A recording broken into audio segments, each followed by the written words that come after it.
All right, thank you, Catherine. Very good. Here we go. We're continuing our little series, My Story, My Song. So we've got baptism next week, and baptism is a time where we often will hear from the people being baptized a little bit. We're going to get a little snapshot. Since there's like 9 people being baptized or reaffirming their baptisms, everyone's going to have it's going to be a little bit like a 3-5 minute chunk from each of them, so we're not going to get to hear everybody's full stories, right? But we're kind of working up to that a little bit and hearing some of our own stories about our life and our life of faith in Jesus. We kind of sat back a couple weeks ago and we said, listen, some of us ask, why doesn't God do the cool things that he used to do that we read about in the Bible? Why doesn't he do them today? I have the sort of privileged position, being the vicar and knowing a lot of you and knowing your stories, to know that God does do a lot of that stuff still today. And he has done that in your lives, actually. But you guys don't know each other's stories, and I do, and it's good for us to all hear each other's stories, right? And also, as we get more accustomed to talking about our life of faith in Jesus with each other, which is a pretty, listen, you're not going to get a more benevolent crowd than y'all, all right? No one's going to be like, yeah, then y'all. Oh, can I just toothpaste out of the tube? It's been said. I can't undo that. So it just having that sort of,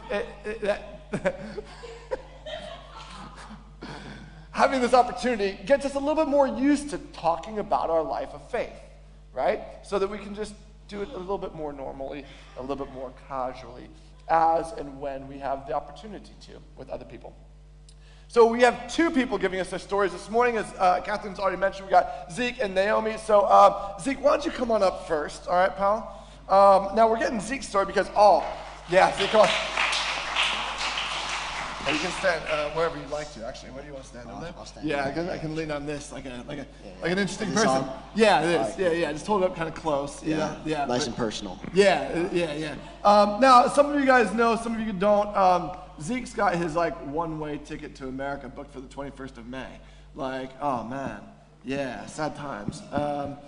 So we want to be able to kind of hear a little bit of his story before he leaves us for good and we're left in desolation. No, I'm joking. Was that too personal? That was too personal. Okay, all right. So Zeke, just a little bit. Tell us a little bit about who you are, a little bit of where you come from. Just give us the context of your life. Yeah, sure. Hi, my name is Zeke. If you don't know me, I'm Peter's son. Feels weird saying that. But anyway, I've always grown up sort of in a Christian home, obviously Dad being a pastor and all, ever since I was born. So grew up in America, moved to England. That was weird, but that was cool as well. Yeah. And then growing up in church, but yeah, that's kind of right, it really.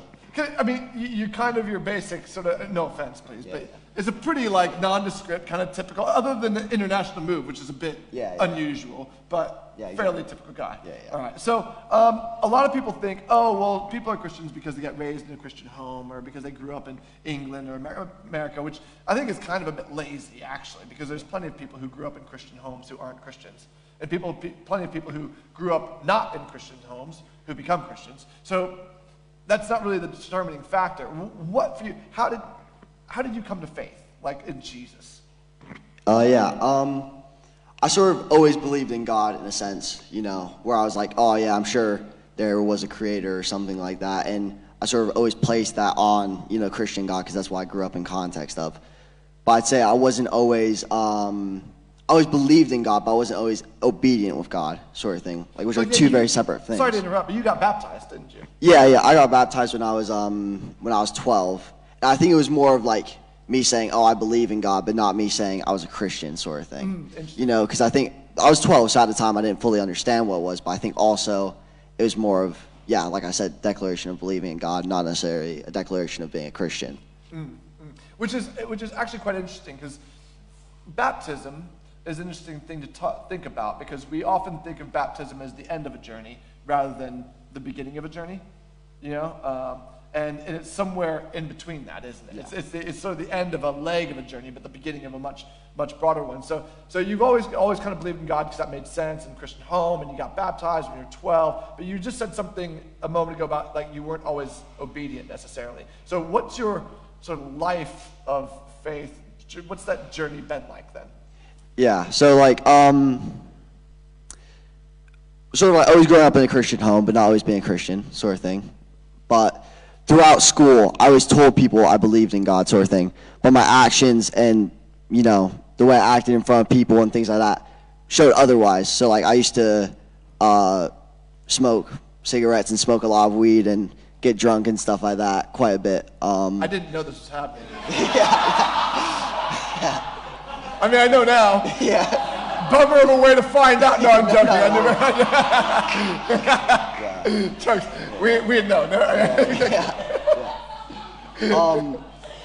But yeah, I was mainly sort of doing that because I was trying to fit in with a crowd because I was known as something. Like I was known as the squeaky American Christian kid whose dad's a pastor, sort of thing. So like it started off with me trying to, you know, change everybody's perspective of me with that. When actually I was just trying to fill like a God-shaped hole in my life, in a sense. But yeah. So it's interesting. Filling a God-shaped, you believed in God, you'd been baptized, but there still was like a gap in your life. How and when did that switch? Because I assume it has. Yeah. So like, yeah. So there's a difference between like believing in God and having a relationship with God. So the whole time I was believing in God, I wasn't having a relationship with Him, sort of thing.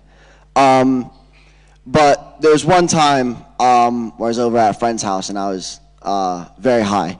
And sorry, I was sitting down on this sofa chair, and I was just like, I fell into a dream, and basically in this dream I was in a white plane.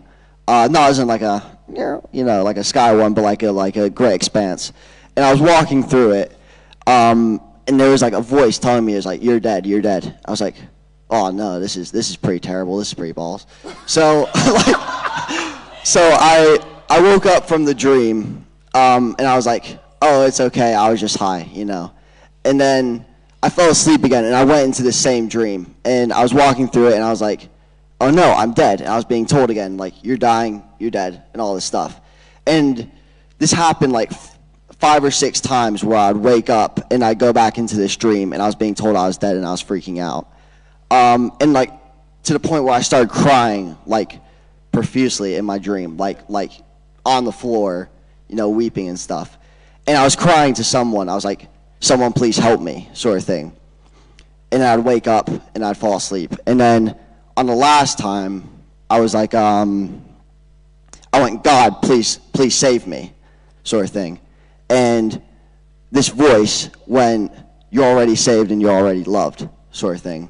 And then I woke up, and then when I woke up from that dream, I never went back into that dream, sort of thing. And sort of from that day, like I stopped smoking weed and cigarettes, and I was like, there was a switch, sort of thing. And then later on, our friends Troy and Malachi, who come from the States, they came over the next year, so the next February after I'd stopped smoking and stuff. And Malachi had a very similar story to me. And I felt very encouraged. And I'd already decided, you know, in the August, I was like, okay, I'm a Christian. I'm going to sort of be obedient to God, in a sense. But then when they came, I was like, it really was like, how do I be obedient? And they really taught me a lot of how to be obedient. And then another year later, I went on this Christian ministry trip with Troy around Europe, and that was like, I guess, really seeing like how to, I don't want to say like act like a Christian, but like what a Christian life really looks like, in a sense, or what a Christian life looks like to me in a sense, you know, or biblically. Yeah. So what I'm hearing you say is like there's believing in God, and like even like the book of James says, well, you believe in God, great. Even the demons do. Yeah. From believing in God and just whatever to this experience where actually, though you believed in God and you'd been baptized and you knew kind of all the right stuff, there still was this gap in your life, and you weren't living in the love of God. Yeah. and this experience that really slapped you around the face with it. Yeah. Calling out to God, that's a really interesting, calling out to God and his response to you being, no, you are saved. You are loved. It's almost like, dude, I've been here. Yeah. Where you at? And then you being like, all right, I need to show up too. I think it's also kind of like God is never hiding from you, you know? He's always he's always out there to be seen, you know, in a sense. It's also like asking you will seek, you know, like I called to God to save me and he answered sort of thing. Okay. Even if it wasn't a dream. Yeah. Well, I mean, there's a whole, we could debate all of that. Was that a dream? Was that a hallucination? Was that something else? It's irrelevant, isn't it? Yeah. It really happened. Yeah. The source of it is irrelevant. It happened. God met you in it.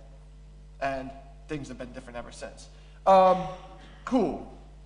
So, obedience is an important thing. That's a good takeaway. Your song. What's your song and why? Touch of Heaven. I just really like it. It's just a good song, really. It's also like, yeah. He doesn't even know the lyrics, actually. Yeah. It just has a sick beat, right? No. It's kind of like, to be fair, it kind of reminds me of like Psalms in a way. It's kind of like, it sounds a bit like a praise psalm. Like it says like, you're all this great stuff, and it's sort of praising God, and it's saying how you want to encounter God and you want to meet God sort of where he is, in a sense. It's kind of what I get from it. That's cool. That's an interesting thought. Often, and God does meet us where we are, and that's an important thing, but it's also just as important to actually go and meet God where he is. You know, it's not just always about him coming to my junk, because actually what he wants to do is bring us out of our junk into his glory. So meeting him where he is. That's good stuff. Right on. Thank you, Zeke. Well done. Everyone give Zeke a round of applause. All right. Now, this is probably Naomi's favorite thing to do in the world. All right. If I asked her to sing, she'd more readily sing than speak. But Naomi, come on up.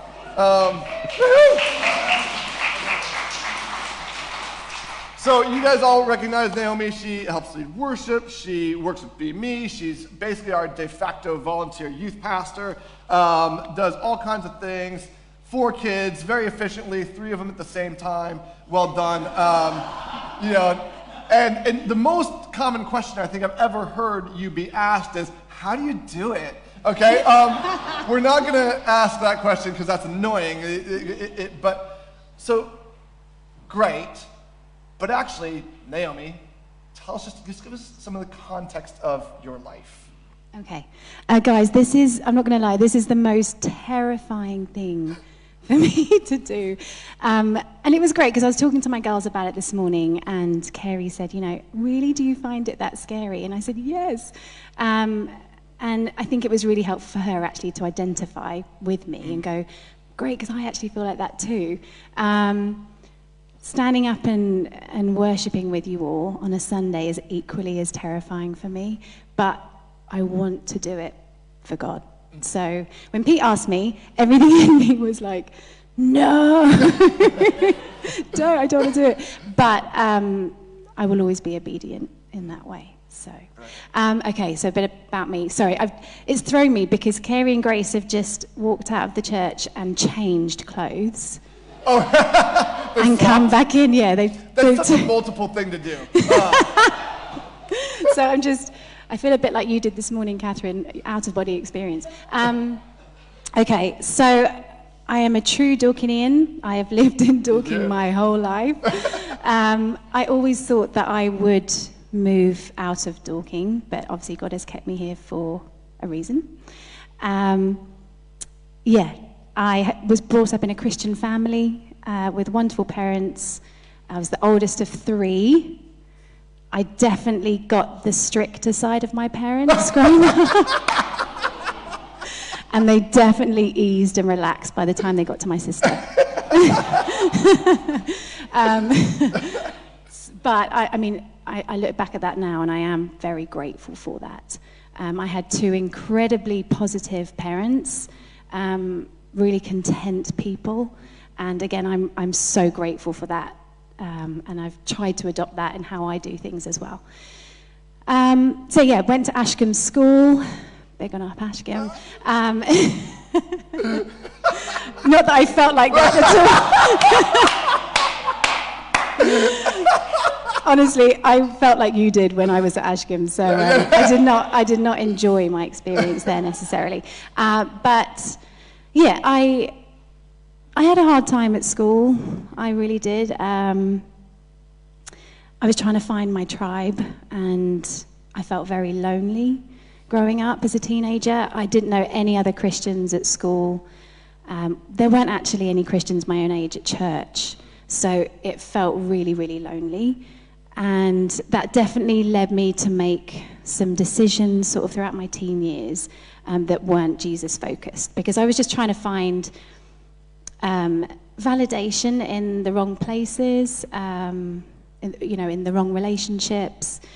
And yeah, that was tough. I mean, I had a faith and I was a Christian, but I think, like Zeke, I definitely wasn't living life the way I should have been. So how did you, talk us through, how did you come to faith? I don't even know. Have you been baptized? I have been baptized. Right. Yeah. I'm a Baptist, by the way, guys. We all are. No, No, I know. Yeah, so how did you come to faith? What brought you to baptism? How old were you? I was 14, I think, from memory. When you get to my age, there's a lot that is blurry. But yeah, I grew up at, Dorking Baptist Church, which is now Crossways. And I had a wonderful time then. Although obviously I felt lonely and I didn't have people my own age, I had a wonderful church family that I grew up in who were really significant. And particularly now in my journey, I look back on that and I'm so grateful for it. Sorry, what was the question? So just baptism. What brought faith. you to faith to begin with? So I think similarly again to Zeke, I believed in Jesus, I believed in God, but I just wasn't living that out in the way that I should have been. And it wasn't until really, and I'm working through this now actually, because I've definitely made lots of decisions in the past that weren't right. And God is has been taking me through that and the healing process of that for a little while now. But I had to step away really from, I didn't fully step away from going to church, but I definitely had a season where I wasn't going as regularly. I was doing things I shouldn't have been doing. And it wasn't until I stepped away and basically had to find my own personal faith, which wasn't my parents', that I realized how much I missed Jesus and church, and I so desperately needed to be back in that space. So that was probably, again, time, particularly when you have 4 children in a very short space of time. My brain is, but from memory, well, Chris and I had obviously got together. We'd been friends for a while, and I think I actually had a conversation with him. I was always very upfront about my faith with Chris, to the point where we couldn't really talk about it too much, because Chris was, an atheist. But it got to a point where I was like, I have to be going to church every week. This is exactly what I need to be doing. And Chris came with me, and we found a church together at St. Paul's. And sorry, I've forgotten the question again. This is what I do a lot. Journey of faith. Keep going. Okay, keep going. Yeah. I just obviously moved from Crossways onto, because it's now Crossways, onto St. Paul's Church, and just was continuously thirsty to get to know Jesus more. And it felt right to be on my own personal journey and not, obviously, my family's, my parents. There's a lot more to say, but I'm kind of... No, and this is one of the things that we can do is obviously have conversations with each other, and when we're over having coffee and hot drinks, like Helen's saying, well, tell me about your life of faith, actually. Or, oh, thanks for sharing that. Can you tell me a little bit more about this, that, or the other? Or offer yourself and say, hey, when you said this, it made me think of this bit of my life, and then you can share it. And the more we talk with each other about that about our lives of faith, that's just a really healthy thing. You know, that's a really good thing. It's a way we all encourage one another. So, your life of faith now, like what's it like following Jesus these days for Naomi? Okay, so as I said, I had I would say my teenage years were really, really tough, actually. And I still felt very lonely in my walk. And to other people, I'm sure it didn't look that way, because I probably appear quite positive on the outside. And again, testament to mum and dad. They are very joyful and positive people, and I love you for what you've instilled in me in that respect. And all other aspects as well. But particularly that one. But, gosh, particularly my call to youth work, I would say, was a real turning point for me. I remember having a conversation with my dad. We were driving up to Suffolk to see his parents, and I think we had the kids in the car, and obviously they were all young. So at this point, I would say, I think Reuben was 3 and the girls were 1. And so, yeah, driving up to Suffolk, and Dad and I were talking about church. And, you know, what is your involvement in the church, Naomi, and where do you see yourself maybe serving or getting involved with in years to come? So I said, actually, Dad, I think I probably want to get into youth work at some point. But obviously, my kids were very young, so I thought maybe 5, 10 years. A week later, this guy asked me if I would be interested in becoming a youth leader for a group called Wednesday Night Youth that Pete had just was putting together. And I was like, Lord, seriously, this is a lot sooner than I anticipated. I have very small children. I'm not quite sure how to make this work. And I spoke to my parents, and they were so good at encouraging me to do it. They were like, nope, we can help with the children. They went and babysat each week. And then I've been doing that for, I think, it's probably going up to 8 years now. But what God has done in that time for me is probably his greatest transformation. Because I had a lot that I had to work through myself. So as I started journeying with youth, he then, what I didn't know, was that he was going to begin his greatest sort of restoration within me. And boy, that has been a journey.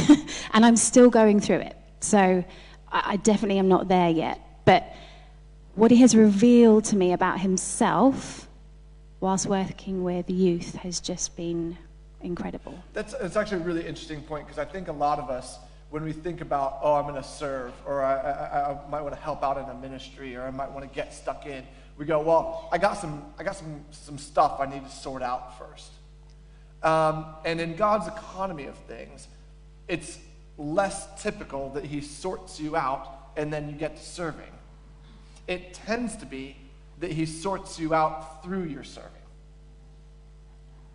And I wonder if sometimes we use the fact that we're not quite sorted yet to let ourselves off the hook from serving, rather than just getting stuck in and letting God transform us along the way. That's most often, in my observation, actually how it happens. It's in the serving that we're transformed. It's in the giving that we receive. So that's cool. It's so true, and I wasn't expecting it at all, which is probably where he works best. Yeah. And I have had to go through some really hard stuff. It's been really painful, but I needed to do it. And I've had such incredible people to journey with me as I've done it. One of the reasons why I haven't made notes today is because someone has taught me that you don't need to do that, just to speak from the heart. And I've just had some really good mentors. They probably wouldn't have known that they were mentors, actually, at the time, but really incredible people to look up to who follow Jesus. And God has intricately put those people in my life for a reason to journey with me. So I'm really grateful for that. And I couldn't actually do it without them. And that's why church family is so important. I can't stress that enough. We can't journey as a Christian without our church family. It's why getting together on a Sunday is so important, because actually we can't do this life on our own. It's impossible. And we're called to meet together and do that. Naomi, what's your song? My song. I kind of wanted to joke and like start singing, just to throw you off for once. But There Is a Day is a really important song to me for many reasons. But we, I suppose, had the privilege of growing up with Lou Fellingham and her family. She was Lou Hunt then. And so that song feels very familiar for that reason. But also, for me, it just beautifully depicts how, like, what we have to look forward to. And so in those moments of pain and hardship, and there is a line, we're obviously going to sing the song in a moment, but when life is really hard, it's only momentary. And it's such a beautiful reminder of, what is to come, and actually that what you're experiencing isn't going to last. And that hope is what gets us through, isn't it, guys? Brilliant. That's awesome. Thank you, Naomi. Well done. Awesome. Thank you.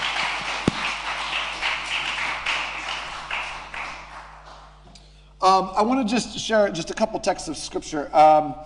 That whole thing about the struggles and the trials are momentary. Andy Laver, I've heard it said of you that you've never had a bad day, but I think sometimes we have a bad 30 minutes in our day, and so we've had a bad day. We had a rough 10 minutes, and so we've had a bad day. Or we've had a rough hour, or a junk meeting, and so we've had a bad day. And the whole sense of actually, the bad stuff is fleeting. It's temporary. It comes and it goes. Right? And as Christians, we have this hope. I'm going to read from 1 Corinthians chapter 15, beginning in verse 50. Paul writes, I declare to you, brothers and sisters, that flesh and blood cannot inherit the kingdom of God, nor does the perishable inherit the imperishable. Listen, I tell you a mystery. We will not all sleep, which is sort of a euphemistic way of saying dying, but we will all be changed. In a flash, in the twinkling of an eye, at the last trumpet, for the trumpet will sound, the dead will be raised, imperishable, and we will be changed. For the perishable must clothe itself with the imperishable, and the mortal with immortality. When the perishable has been clothed with the imperishable, and the mortal with immortality, then the saying that is written will come true. Death has been swallowed up in victory. Where, O death, is your victory? Where, O death, is your sting? And John writes in 1 John chapter 3, beginning in verse 1, see what great love the Father has lavished on us, that we should be called children of God. And that is what we are. The reason the world does not know us is they did not know him. Dear friends, now we are children of God. And what we will be has not yet been made known, but we know that when Christ appears, we shall be like him, for we shall see him as he is. All who have this hope in him purify themselves just as he is pure. And there's this profound Christian hope. We're still in Eastertide liturgically, having just celebrated Easter. We have this profound hope of the resurrection of the body. We have this profound hope that the ascended Jesus will return. That's real. And that will happen. And that there is a material, physical future where there is no more death or mourning or crying or pain, for the old order of things will have passed away. Where love, joy, peace, patience, kindness, goodness, faithfulness, gentleness, and self-control are the norm. where we don't have a bad 10 minutes or 30 minutes or meeting. But actually, joy is the norm. If you like being miserable, I'm sorry. Actually, no, you'll be very content because you'll be so joyful that you'll be miserable that it's joyful. No, I'm joking. It's not how it works. There is joy, not death, not frustration.